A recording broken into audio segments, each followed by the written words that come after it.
Doctor राजकुमारी शर्मा आज आपके समक्ष उसने कहा था कहानी लेकर उपस्थित हुई हूँ। कहानी के रचयिता चंद्रधर गुलेरी शर्मा जी हैं। उन्होंने अपने जीवन में अनगिनत कहानियां लिखी, पर कहा जाता है कि ये कहानी मील का पत्थर साबित हुई उनके जीवन में। कहानी, जैसा कि हम जानते हैं कि इसमें जो हम कहें कि उद्देश्य कह लीजिए या प्रेम प्रसंग, दोनों ही रूपों में कहानी एक तरह से बहुत ही सुंदर ढंग से व्यक्त की गई है। मूलतः कहानी प्रेम पर आधारित है, जिसमें नायक बचपन से एक लड़की को प्रेम करता है और उस लड़की के लिए अपनी सारी जिंदगी एक तरह से बिताता हुआ दिखाई देता है।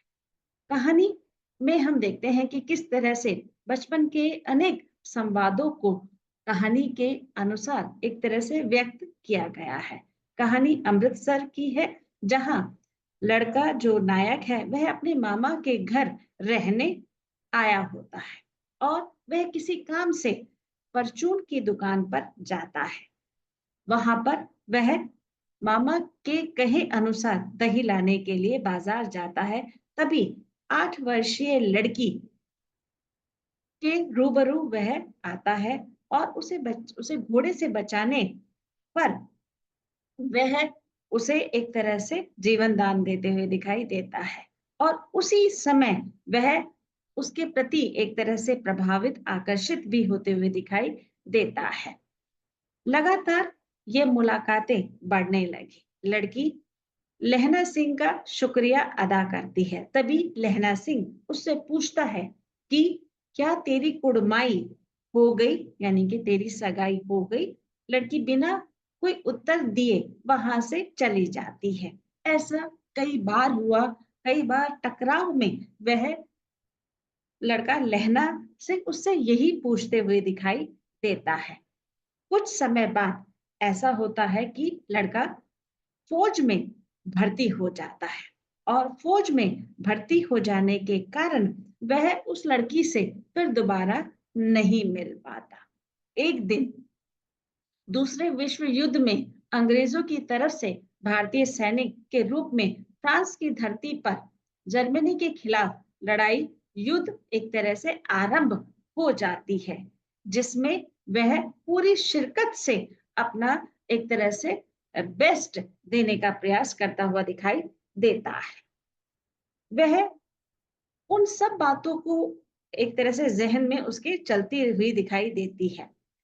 फौज में भर्ती होने के बाद उसकी मुलाकात सूबेदार हजारा सिंह और उसके बेटे बोदी सिंह और सिपाही वजीर सिंह के साथ होती हुई दिखाई देती है।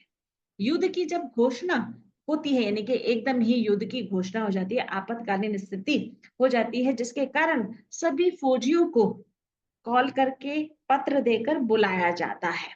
इसी बीच हजारा सिंह सबको अपने एक तरह साथ चलने के लिए आदेश देता हुआ दिखाई देता है और सब उसके साथ चल पड़ते हैं। जैसे ही सूबेदार हजारा सिंह के घर पहुंचते हैं, तभी सूबेदार की जो पत्नी है वह लहरा सिंह को देखकर अचंभित हो जाती है। वह वही बालिका है, वह वही लड़की है जो लहरा सिंह से बचपन में बाजार में मिली थी। सूबेदारनी उसे याद दिलवाती है कि जैसे तुमने मेरी बचपन में जान बचाई थी, वैसे ही मेरे परिवार की रक्षा करना। लहना सिंह सूबेदारनी को एक तरह से वचन देता हुआ दिखाई देता है। युद्ध के दौरान अंग्रेज वेश बदल कर, यानी कि एक तरह से अपना जो रंग रूप है वह बदलकर लहना और बोधी सिंह को खत्म करने के लिए, यानी कि मारने के लिए आते हुए दिखाई देते हैं। लहना सिंह अंग्रेज को मार देता है और बोधी सिंह को बचा लेता है।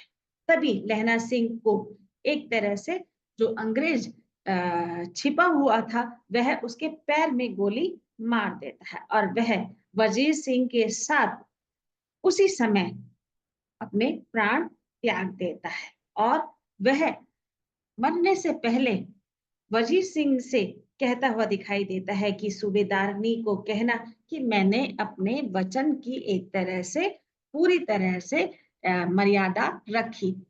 तो हम देखते हैं कि कहानी में किस तरह से अनेक पड़ाव यहाँ पर आए और किस तरह से युद्ध के दौरान भी वह अपनी वचनबद्धता से एक तरह से पूरा तरीके से सूबेदारनी को एक तरह से अपना वचनबद्ध रूप वहां पर जाहिर करते हुए दिखाई देता है कि इंसान हम देखते हैं कि पहले किस तरह से ईमानदारी का जो रूप है वह व्यक्त करते हुए दिखाई देते थे, मूल्यों के आधार पर अपना जीवन एक तरह से जीते हुए दिखाई देते थे। मन में क्या था क्या नहीं था उसके अनुरूप भी वह अपने कर्तव्य को, अपने वचन को एक तरह से मर्यादित करते हुए दिखाई देते थे। तो चंद्रधर गुलेरी शर्मा ने जब ये कहानी लिखी तो कहानी में अनेक प्रकार की समस्या के साथ-साथ प्रेम का जो ज़िक्र उन्होंने किया है और प्रेम के ज़िक्र के साथ-साथ वह किस तरह से अपनी प्रेम की वचनबद्धता को यहाँ पर पारित करते हुए दिखाई देते हैं, कहानी के माध्यम से बताने का प्रयास किया है। धन्यवाद।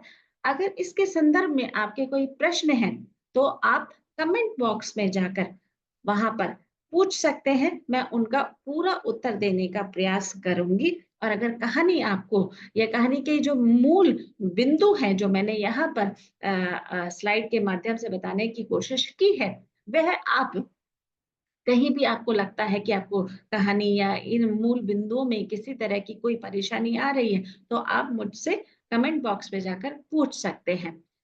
तो कैसी लगी आपको ये कहानी? उस कहानी के आधार पर आप चैनल को सब्सक्राइब भी करें और कमेंट भी लिखें। धन्यवाद आपका।